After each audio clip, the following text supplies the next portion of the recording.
இனிய வணக்கத்தை தெரிவித்துக் கொள்கிறேன்.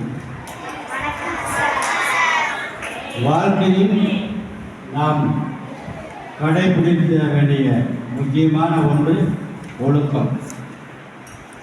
அந்த ஒழுக்கம் மட்டும் நம்மிடம் இருந்தால் அனைத்தும் நம்மை தேடி வரும்.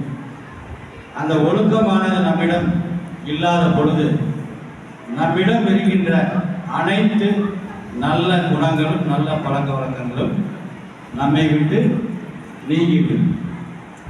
விவேகானந்தர் ஒரு பழமொழி சொல்லியிருக்கிறார், ஒரு தத்துவம் சொல்லியிருக்கிறார், ஒரு எடுத்துக்காட்டு சொல்லியிருக்கிறார். எப்படி வேணாலும் நாம் எடுத்துக்கொள்ளலாம். உன் நண்பனை காட்டு, நீ யார் என்று நான் அடையாளம் கூறுகிறேன் அப்படின்னு சொல்லுவார். ஆகவே நல்லவர்களுடன் நாம் சேர்ந்து பழகின்ற பொழுது நாம் அனைவரும் பார்வைக்கும் நல்லவர்களாக தெரிகிறோம். நாம் நல்லவர்களாக இருந்துவிட்டு தீயவர்களோடு நட்பு கொண்டார் அவர்கள் பார்வையும் நாம் நல்லவர்களாக இருந்தாலும் தீயவர்களாகவே எண்ணி போற்றப்படுவார்கள்.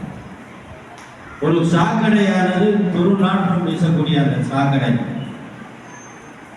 அது அந்த சாக்கடையில் வலிந்து ஓடுகின்ற பொழுது துர்நாற்றம் அடிக்கும், அனைவரும் வெறுக்கத்தக்கதாக பார்ப்பார்கள். ஆனால் தூய புனிதமான நீர் என்று கருதக்கூடிய கங்கையில் அந்த சாக்கடை நீர் கலகின்ற பொழுது அது சாக்கடை கங்கை என்று சொல்வதில்லை, அந்த கங்கை என்ற புனிதத்தையே அந்த சாக்கடையை பற்றிவிடுகிறது.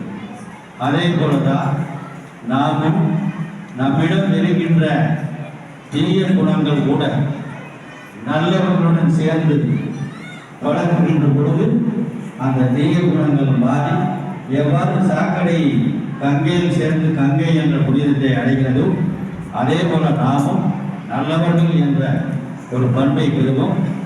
ஆகவே இவ்வழியில் நடந்து வாழ்க்கையில் முன்னேற வேண்டும் என்று வாழ்த்துக்களை கூறி நன்றி கூறி விடைபெறுகிறேன்.